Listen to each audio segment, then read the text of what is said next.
You're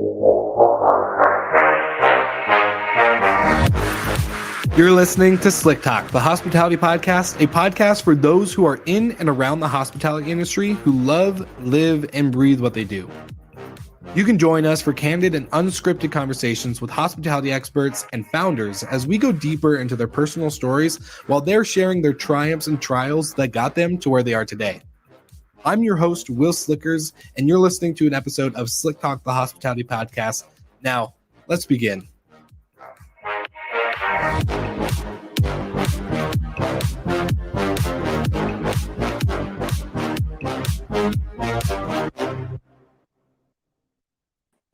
All right, everybody, welcome back to another episode of Slick Talk, the hospitality podcast. I'm your host, Will Slicker. Super excited to be here today.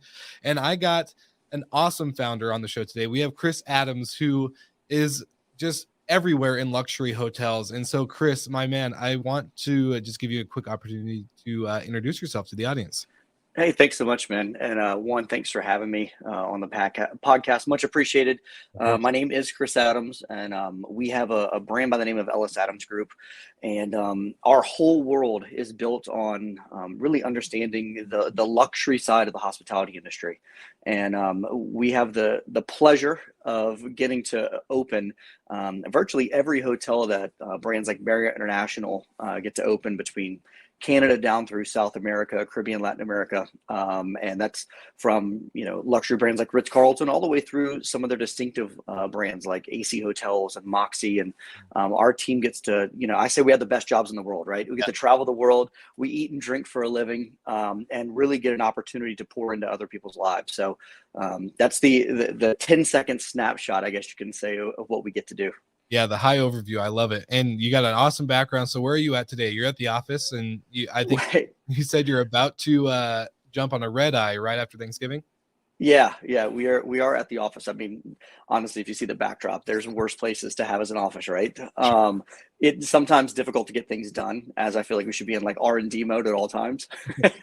But we're actually, I got to get home for just a couple of days, and on a red eye Thursday night, right after going to enjoy Thanksgiving, and then on a plane off to the next. So it never ends, right? Never ends. It never ends. And so before we get into your journey, how many hotels have you guys opened under? Oh God.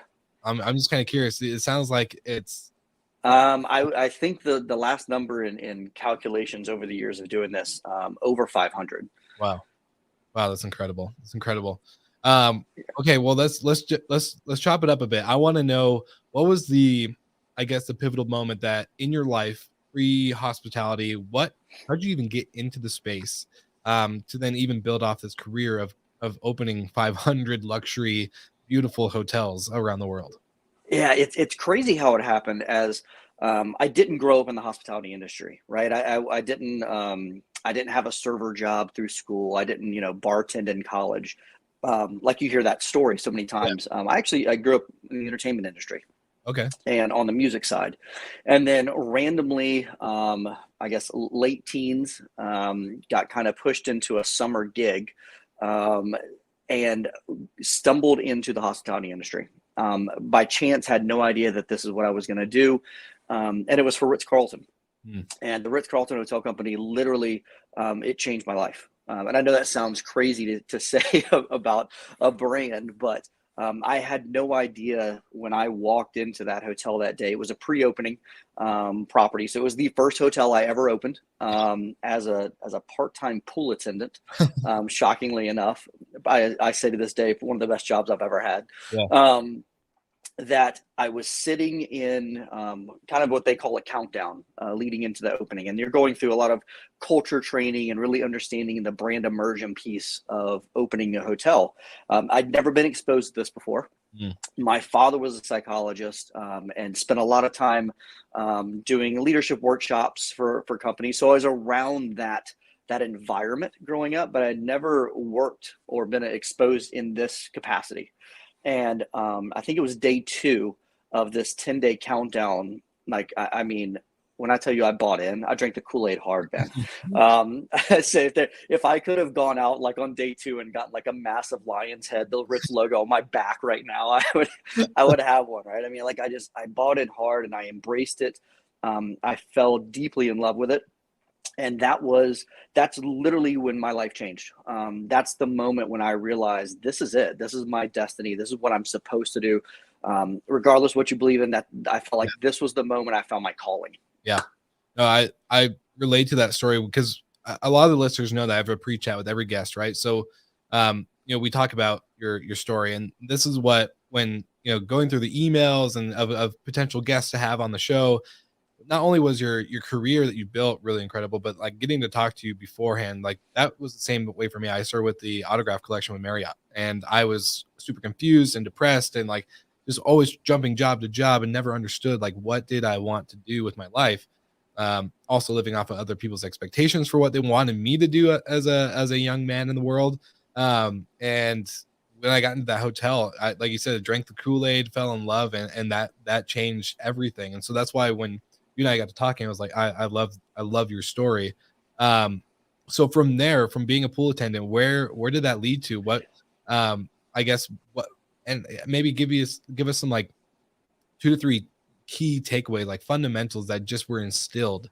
Because mine today is still my pleasure. Like never do I say of course anymore. I'm always my pleasure because I have a guy. So yeah. I know, right? It's funny how I can look back on my career and 20 plus years now of doing this, and there are things that were ingrained in me on that first week of being kind of indoctrinated into the Ritz-Carlton world, that to this day, that's just who I am. It's part of my DNA makeup at this point. And for us at our company, it's weird through the transitions of working my way up the ladder at Ritz-Carlton and finding success and then massive failures and back and forth. My dad played a huge role in the launch of our brand and kind of where we are to this day. And one of the things that he helped me understand in the midst of finding success and failure is looking at creating processes. Yeah. To guarantee success, so to speak, right? And that's tough to do in a business that's dependent on people, right? People are there's no rhyme or reason sometimes the response you get from humans. Yeah. But this is the closest thing you can find to almost guaranteeing some form of success. And what I didn't realize is that was being done in those first few days at Ritz-Carlton, whether it was intended or not, and I believe it was very intentional, of realizing that we have to create habits, and those habits dictate our behavior, right? So we need those written processes, and that's step one. Step two is those habits, those processes create habits, and then that leads into step three that dictates our behavior. And you see it to yourself today that at some point in time early in your career with autograph collection, they had a written process somewhere and they had accountability, which forced a habit upon you, which is now dictate your behavior from here on out. And I remember sitting in these rooms and the certainties and my pleasures and holding doors for guests. And if there's a guest in the elevator, you let them go and wait for the next one. All those things that, you're sitting there learning it in the midst of now 20 plus years later. That's just who I am. And it's really the foundation, that core. No matter how much our industry alters and changes and evolves, there's still a core foundation that'll never change. And that's what the hospitality industry is. No, 100%. I believe the core foundation that never changes statement is 100% true. So with you moving up to Ritz-Carlton, I'm kind of curious, when was the point that you pivoted to creating your own business? Because I always find it really fascinating when guests on the show started out as an employee and then jumped to founder, employer. It's a different mindset. It's a different everything. Yeah. So I'm kind of curious for you what that shift looked like. It happened the first time when I was super arrogant and thought I had this all figured out.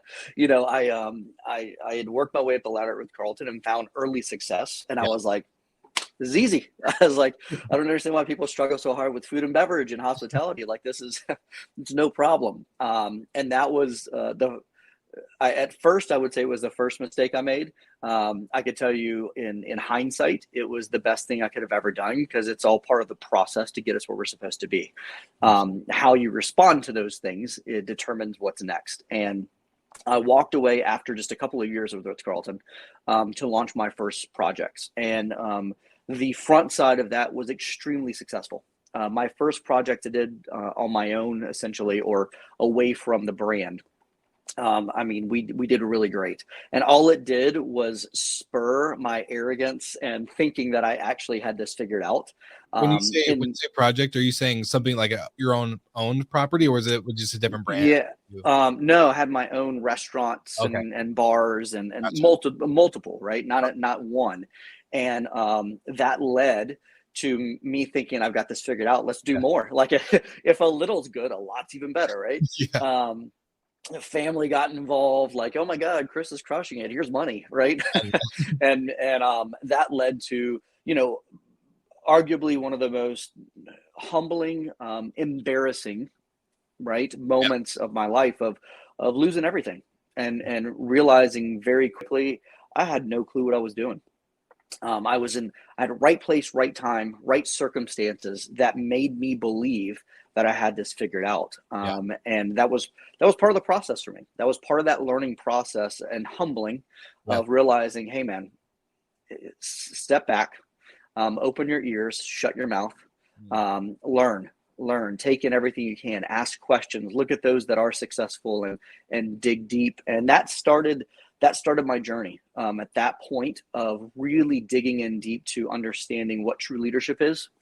My obsession with understanding hospitality from a psychological standpoint of really leaning heavily on my father to help me dive into research and really understanding behavioral patterns of guests and why do we do the things that we do as humans, and a true guide to anticipation of guest needs, which is very Ritz-Carlton. And so that started that journey, was that massive failure I had. That put me back on the right path for me to take the steps necessary to kind of get me where we are today. What was it like starting over? I guess it hurt, man. Yeah, it hurt. Like it was when I think for humans, the embarrassing, humbling part was worse than anything. Knowing that at this point I had failed people. I failed family. I failed friends that believed in me, and they put all their eggs in this basket, and realized that it was choices I made, decisions I made out of foolish arrogance that I hurt others.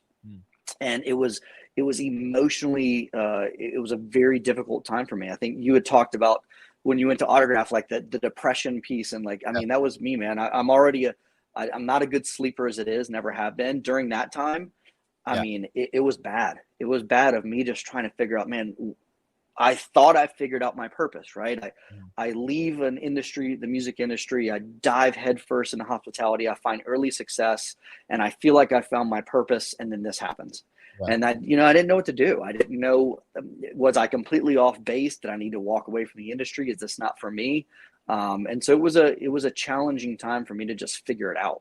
Yeah, and I think a lot of people, like when you have your purpose challenged like that, it puts a lot of questions into your space, whether it's through thought, through emotion, through just unintentional.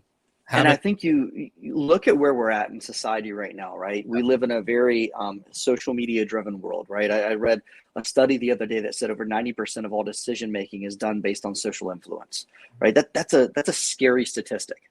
And I think when you look at, we gauge ourselves not based on our own success, but on others' perception of us. Yeah. Right. That's the world we live in now. And that's a depressing,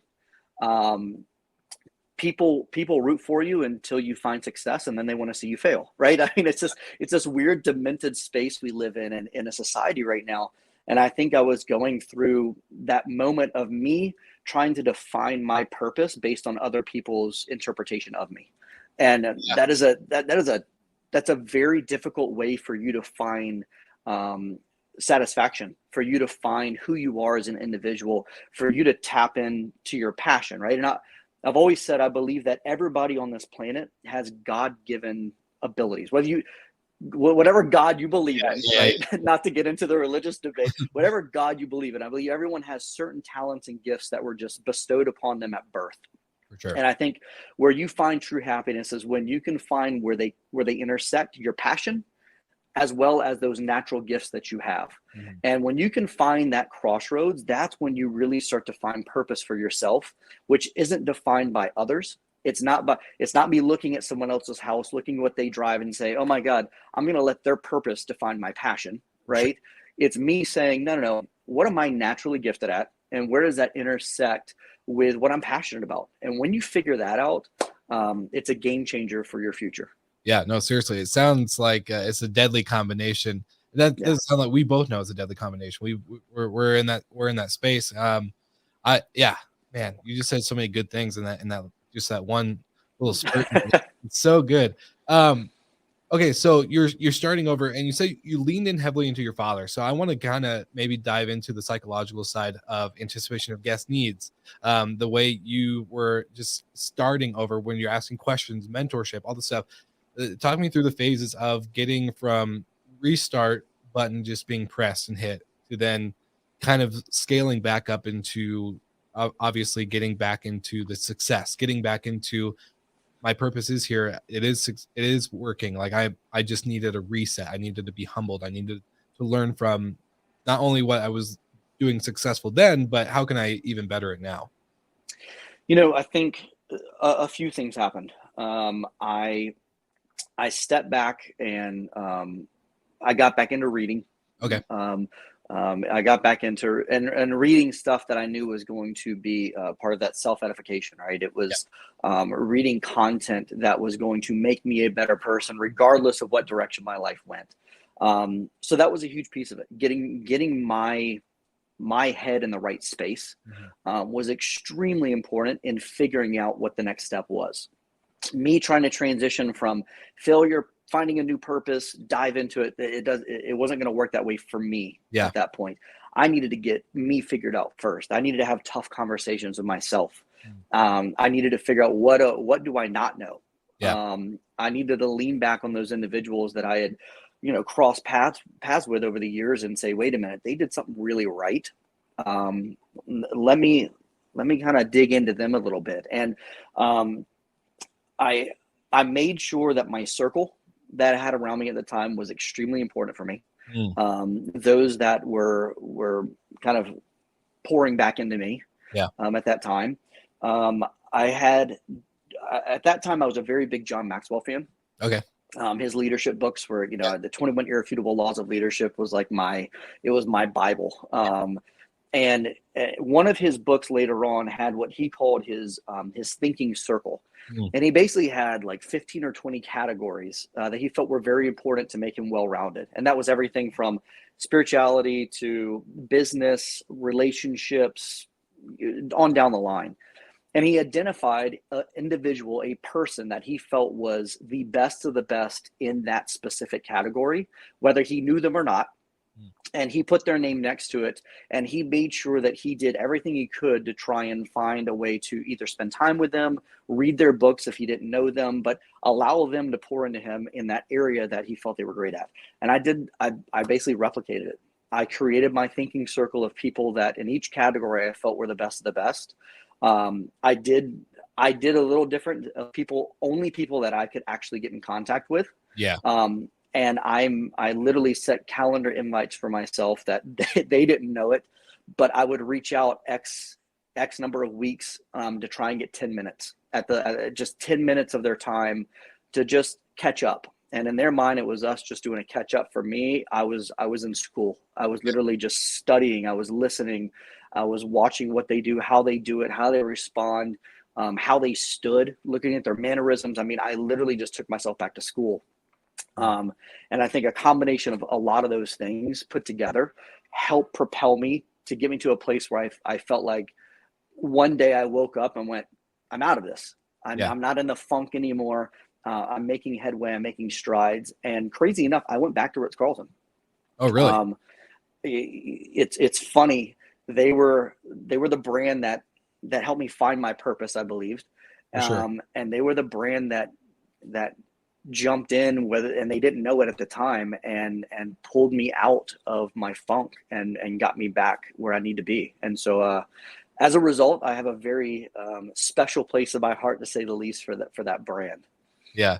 I was gonna say, do you feel like you're still in school? Like even now, like you got pulled out of it with Ritz-Carlton and everything, but I don't know. I just feel like with the amount of properties you guys have done and are doing, the luxury sector in hospitality itself is a completely different beast than opening up, just your normal courtyard or whatever. It's a whole lot different. So I'm just kind of curious. Do you feel like you're still in school? Every day. Every day. Every day. And I say this often, the minute that we're not taking advantage of the opportunity every day to learn something, you're done. You're done. And I've made that mistake. I lived it. I did it. And now I pride myself on not knowing everything. I pride myself on not having it figured out. I think, and you had talked about this kind of early on in this, the transition from employee to now owning and running the company. Dude, it was tough. It was tough. All the things that I found success doing when I worked for a brand did not necessarily translate with my own brand. And it was a very, like, I was like, oh crap, man, this is, I need to go back to school again. Thankfully I identified it. I was like, ooh, this isn't, I caught it early. And I had to really dive deep into figuring out how to be a CEO, how to be an owner of a company. And it's one thing like to call yourself like, oh, you're a CEO, and when you start expanding, you're the only employee, like sleeping on the couch. When you start expanding and now you've got a team of individuals and that grows and grows and grows, and you realize these individuals are dependent on me making great choices. Like their livelihood, their futures are dependent upon me. And that's where I really started to understand really diving into the leadership piece and how vitally important it is, and how I believe leadership is a heavy mantle. It is not based on a title. It is not based on a position. It is a privilege. And I take it very, very, very seriously. I talk about it a lot with our team, to the point they probably get sick of me talking about it. And I force books on them to read at different times of things that I feel are going to be a benefit to all of us. Because that leadership piece, I started to understand my role, and understanding as a leader, it is my job to wake up every day and make my team better than they ever thought they could be. It is my job to pull something out of them that they didn't realize they had. It is my job to identify talents that they didn't realize that were inside them. That's my job. It's my job to clear the path for them, to hire amazingly talented, smart individuals that are way better than me, and let them be great. Clear the path, help motivate them, push them, cast a vision, give them a roadmap, and clear the path so they can actually go be great. And so it was a transition for me to understand my role of leaving a brand to having a brand, and how does that actually work? For sure. And all the stuff that you just said just kind of helps me. It reflects a lot of my listeners don't know. I was actually supposed to be a pastor. I was supposed to go. I went to Bible college. I dropped out. I was a summer camp pastor for 2 years in a row, like all this other stuff. And I always told kind of, and I apply this now differently in a different factor, in the sense of I'm not a pastor, obviously, I'm far from, but when you're in that leadership position, you are given it's a heavy bear, like cross to bear, I guess is in a way to say it. Like you said, my team's dependent on me to make really good decisions. I don't think a lot of people understand. They think leadership is, I'm going to be the center of attention. I'm going to be in the front of the pack. I'm going to be the one that's in the spotlight all the time. It's actually far from it. You're the one that's, excuse my language, you're the one that's scrubbing the shitters. You're the one that's doing all the other stuff that nobody else wants to do. Because like you said, if you're clearing the path for your team, you're identifying something unique and a skill set in your, let's say, my executive assistant, I see she's very gifted at identifying people that she can relate with, and it's just a small little sentence. She can grab that and she can run with it and make them feel like at home.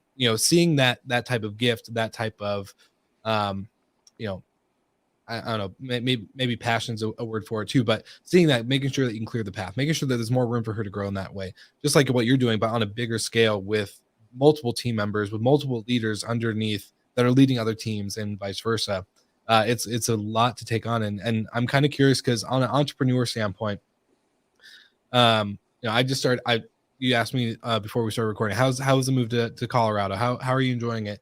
And I've made a lot of lifestyle changes. I've started working out. I'm meal prepping. I'm eating healthier. I'm not ordering Uber Eats every meal. Congrats, man. And that's before New Year's. That's impressive.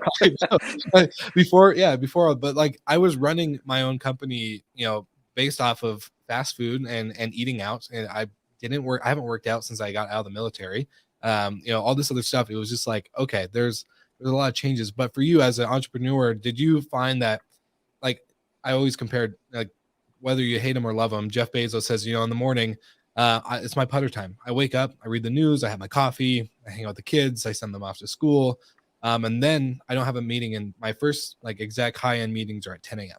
Because that's how I operate best. That's when I can make the best decisions. That's when I can be more clear in thought. Like, do you have a certain thing for yourself as you're, now at this scale with your guys' company? Yeah, I think the big thing for me is first thing in the morning. I live in every time zone you could think of. So whether it's 3 a.m., 8 a.m., 10 a.m. is almost irrelevant for me at this point.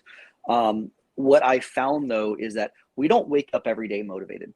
Like, I don't care who you are. I don't care how much you read and how passionate you are about life. Yeah. You don't wake up every single day, like ripping over the blinds and like a beautiful day. Right.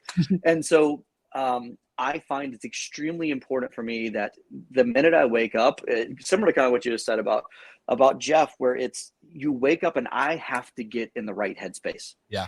That choice that I make in that moment when I wake up determines the rest of my day. Mm-hmm. And I could either, some days I wake up and man, I wake up in a mood that is just, let's take over the world. And 5 minutes later, I'm ready to jump on calls and dive into it. And there's some days where I need a minute.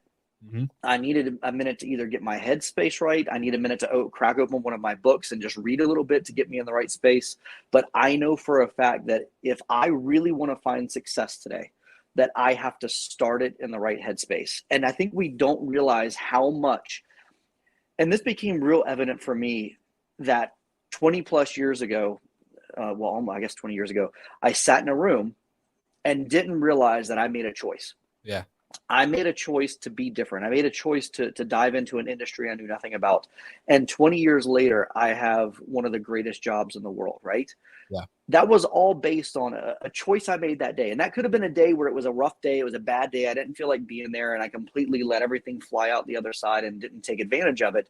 But I get to do what I do today. I get to pour into others. I get to live the life that I live because I woke up that day and whether I knew it or not, I made a choice. That was so real for me that I never forget it. And I never want today to be that day that the next opportunity comes in front of me, but I made a choice to not be ready for it. I made a choice to not be in the headspace to take advantage of it. And that has been my saving grace of every day. I've got to be prepared for whatever that moment is that's going to fall in front of me, that I got to be ready for it. For sure. And that just brought a memory of I used to say, because I think back at my front desk days, right? Like I think about, the line of people. It's a tough gig, man. Dude, the front desk I started off with 717 rooms as a first time front desk agent. Like I walked in, applied, I got hired on the spot, and they threw me to the wolves. Like it was like, no, that never happened. No, never, not hospitality at all. But when I started the podcast, I had early on conversations and I had like a dawning moment. Like kind of what you're just saying was, you make a decision. 20 years ago, I made a decision that shifted my whole life towards this success and failure to then just restarting and creating the best job and the best thing I could ever do in my life. And I think about like when I was front desk agent, it'd be, all right, Mr. and Mrs. Smith, photo ID, debit or credit card, blah, blah, blah, doing the whole thing. But there's so many moments in that interaction that are in our head. We just don't choose to listen or act on them. And you don't even realize it. Like, I think back now, like, there was so many guests, I could tell they were in a bad mood. I could tell they were grumpy. I could tell they were not happy with the experience that they were having right at the gate. And I chose just to put my head down and just like, all right, just get them their keys, get them the hell out of here. granted, there's been moments I could have said something like, hey, you guys doing okay? How was the trip? Tell me about your journey. Yeah. Do you need a drink? Do you want some food? Like, can I get someone to grab your luggage? Whatever it may be. But I chose to ignore it. And I think there's so many moments in our life and throughout our day that it's, I don't know, the more self-aware that we can be of those, like you're talking about that decision, that one decision, dude, it's going to be like, I think a lot of people would understand that their life and day-to-day happiness would change just by, all right, my roommate seems a little upset today. Probably had a rough day at work. Normally I don't talk to him, but let's talk. Let's talk it out. Does he need to go for a walk? Do we need to go run through Costco just to run through Costco for no apparent reason? I don't know. But like just little things like that. And I think a lot of people would understand it more. Do you feel that there's a lot more, I don't know, maybe this is a dumb and random question, but in the industry, do you think there's more that we can do as service providers rather than, because you're in the luxury space. So like, this is like supposed to be ingrained into you, right? This is something that is at the forefront. I'm just more or less. Yeah. There's a part of hospitality, man, that I don't care how much you're taught. I don't care how many workshops you sit in. There comes a point, it's an industry that is driven on heart. And those that make the biggest impact are those that care the most. If you really want to impact someone's life, if you really want to make like find those moments, I call them pink elephants. In hotels. And I'll tell you that story in a minute. But if you really want that, that's driven on, do you care? Yeah. Do you legitimately care about the individuals that you've never met, their experience? Yeah. So for me, the reason this was so I don't say easy, but I got it. It clicked. Was growing up, my grandparents had a 4-bedroom home. And I didn't realize until getting into this industry that I grew up with, in my opinion, being introduced to the first hoteliers that I had ever met. And that's because that 4th bedroom at their house, there was never a time that there wasn't someone staying in it that I didn't know. Right. But at the end of their stay, they were Uncle so-and-so or Aunt so-and-so. And I don't know where they came from, but I guess they're family, right? Because if you were down on your luck, if you were in between jobs, if you were just passing through town, that was the house that everybody was at. When we would come back, me and friends at 3:00 in the morning, my grandmother was up ready to cook something. Like I have friends this day tell stories of her pancakes and her making, homemade hamburgers at 3:00 in the morning. And I look back and I go, that's hospitality. Yeah. They didn't do it because they had to. They did it because they legitimately cared about others. Yeah. And this industry is driven. It has to be driven on people. The fact that I actually care about you. Yeah. I care about you. Yeah, I get I've never met you. But as a human being standing across from me, I want to make sure that you're having an amazing day. And I want to do whatever I can in my power to do what I can to give you that amazing day. And I think that's the struggle part we have at our industry right now is the transition from job to that's who I am. Right. It's that transition from, well, the tasks that I'm supposed to complete today are all checked versus the individual that says, no, give me your luggage. No, wait a second. You were on a red eye. I'm sending coffee to your room. Yeah. Nope. Leave your bags here. Head to breakfast. I'll take care of this for you. Those individuals that legitimately care, that's those 1 in a million experiences you find at these hotels. Typically it's a luxury hotel that are trying to hire the top 1% of the industry of those that they just have a heart for people. How has that been recently for you guys with all this, with the pandemic, with the shift in the whole world, basically the last 2 years? I'm just kind of curious, how have you guys been able to keep that spirit alive within the team? It's tough. Yeah. I mean, let's not sugarcoated. It's difficult. We're dealing in a world right now that there's no playbook for this. There's no, when this happens, pull out the folder of how we handle it. No one knows, right? It's not the financial crash. This is something that no single person on the planet knew how to handle this situation. And everybody's really quick to sit back and play Monday morning quarterback. This is what they did wrong. This is what they should have done. That's easy. That's so easy to sit back and tell everyone what they should have done in a situation that no one in any of our lifetimes have ever experienced before. Sure. And so, you know, we're coming out of this pandemic, Lord willing. Yeah. That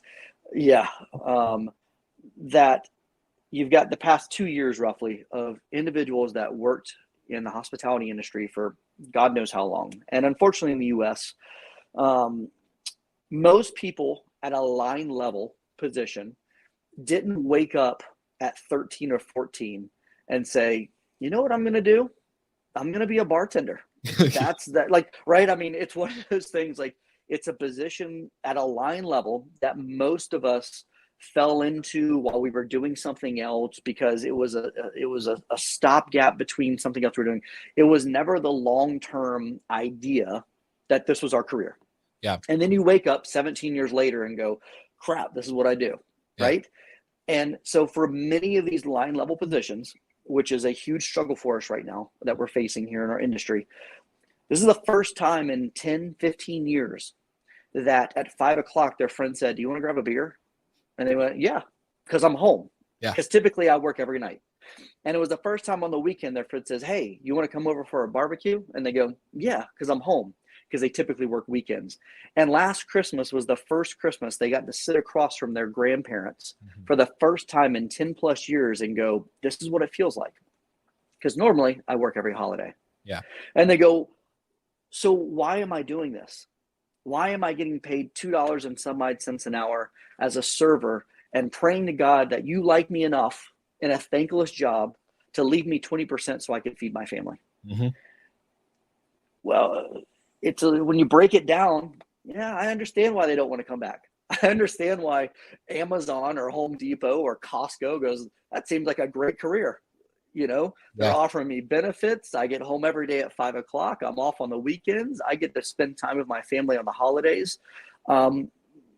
We brought this on ourselves in our industry here in the US. We created this, right? We transitioned an industry that was about people.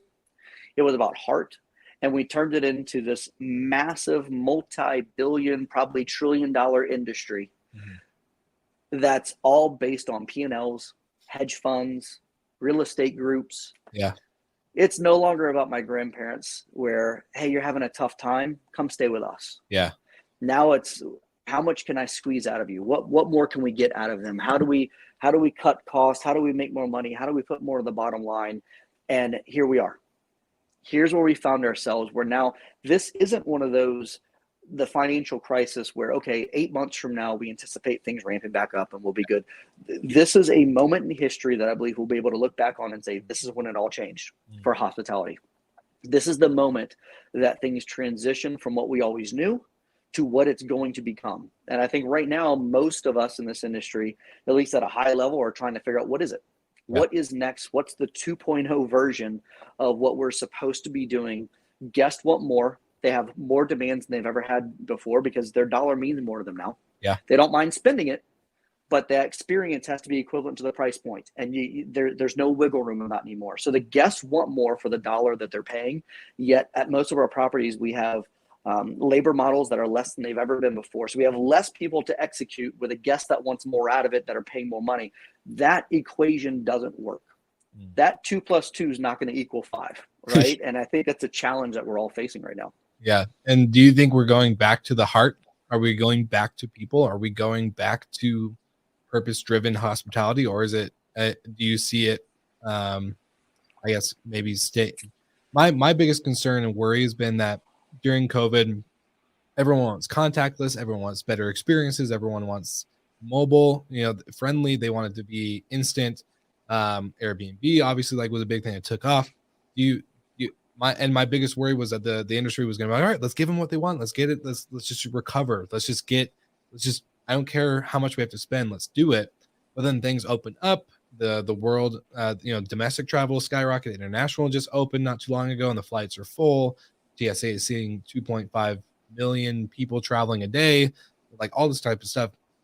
Are we going to progress back? And like, all right, cool, great. We don't have to make any changes. We don't have to think about automation and technology and shifting the experience and giving our staff better benefits, higher hourly rate, yada yada yada. I'm just curious, do you see that? Look, we're seeing people travel like never before. Yeah.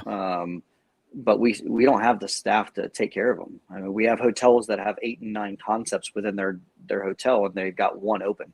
Yeah. And they've only got one open, not because there's not demand for it, because they don't have the people to staff it. Mm-hmm. So I think that there's a little bit of a tug of war happening right now between what I think our owners hope happen, and everything just miraculously kind of goes back to normal, and everybody comes back to work, and let's just go about our day and act like things never happened. Yeah. And the reality is that that's not happening. We're not seeing like this influx of like, oh, finally people accepted it and they're coming back to work. That's not happening. So I think as long as that tug of war happens, it's going to force some form of change. Is it going to happen as quick as I'd like to see it happen? Maybe not. Yeah. Maybe not. I can remain optimistic. But I think it's going to force some level of change. I think that our ability to find a way to integrate technology alongside what we do in hospitality is a necessity. I think it's a given. I don't think there's not too many people that would probably argue that. Yeah. I think how we do that is important. I think how we figure out how to make that seamless integration between technology and the human piece that people crave, whether we like it or not, as human beings. Yeah. I know we get so plugged into our phones and we think like, I don't need to talk to another human being. Like, I got my phone, I've got social media. Well, I think COVID proved that about 3-4 months into it, people were craving human interaction. Naturally, that's just who we are. It's how we're built. That's how we're made. So I think finding that balance between the two is going to be extremely important. And I think that there's some groups out there that'll probably be a little more aggressive than others at finding a way to minimize the damage on this and bridge the gap a little bit. And I'm praying that whoever it is that does it makes enough of an impact that others start to follow. Notoriously, our industry is not aggressive in change. We wait for somebody else to do it and see if it works, and then if it works, then we all jump on board, and they were the pilot program, right? So I'm praying some pilot program out there takes off, and everybody goes, "Oh my God, that's it, that's the answer," and we immediately start pivoting over to it. And that's what that's the hope. What about you guys? What's next? What with opening so many hotels? I think the number I read in the email was 100 hotels within Q3 and Q4 of this year. So explain what's it's crazy busy, and I mean, obviously super grateful for that. Hotels are continuing to open / transition to other brands or renovation projects, you name it. That's happening right now. So that's great to see. There's a lot of movement still happening in the industry. There's still money that's flowing from a construction and investment standpoint. For us, we've been so fortunate over the past few years to be able to expand and really grow our brand that, the division of our company that opens hotels obviously is busier than they can handle. Yeah. We're continuing to bring people onto the team that are a good fit, that makes sense for what we're doing and where we're going. The design side of our company is blowing up, which is super unique to see as you're taking, the design piece. We're designing full hotel, not just food and beverage, but you've got operators that are heavily involved in this, right? So it's not just designers that are designing a gorgeous space. Now you've got operators heavily involved with the functionality of the space and how does it affect our teams and then the guest experience and all those things. So I think because of that, we've seen a real explosion on the design side of our company. The tech side and things that we have our hands in on the tech side and real estate investments, we're doing our best to expand and diversify in the right ways. I've made the mistake in the past of like, oh my God, we're winning, let's just grow. And I think having a little bit more strategy behind how we grow and the direction we grow, and as a result, we're really reaping the benefits of it right now. So a lot happening, a lot on the horizon. We have some ownership, we have some hotel projects coming up, and so the sky's the limit. Never know what's going to happen. Just excited to continue to ride this wave and be along the journey. And continue to have some of the freaking best people on the planet around me. Yeah. That make me way better than I actually am. And watching them succeed and watching them flourish. It's fun, and I think we miss that sometimes with our work, that, man, it's watching what my team gets to do and watching them succeed and seeing things happen for them. Man, it's fun. And I couldn't ask for anything more than that. Well, this has been a really refreshing episode, because this conversation has reminded me, like, this is why I like podcasting. This is fun because we get to like talk about, the everything, and it's super interesting and super, unique. And not a lot of people get to sit down with people like you and others that we've had and have these conversations. So I just want to say thank you for bringing it, because the people that surround you that make you better than who you are, then they're doing a great job, because it's been super great to have this conversation with you and really geek out on just your story and the industry and all of it. Oh man, I appreciate it. Thanks for all you're doing and really highlighting the industry.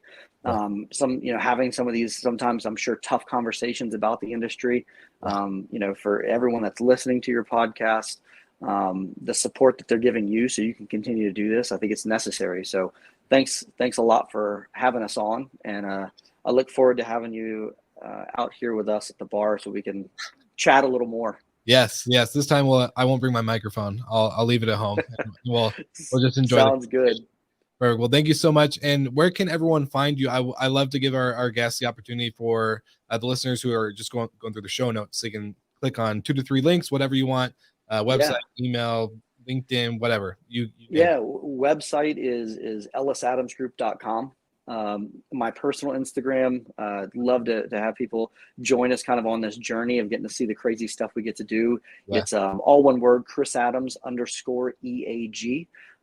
Or you can follow Ellis Adams at Ellis Adams Official on Instagram as well. And join the team, join the family, and watch this crazy ride we get to do around the world. I love it. Well, you heard it here at Slick Talkers. Make sure you click everything in the show notes. Follow, like, subscribe, everything Ellis Adams. And make sure that you guys stay tuned for another great episode next week. And Chris, my man, thank you so much. And we'll talk again very soon. Thanks, Bill. My pleasure.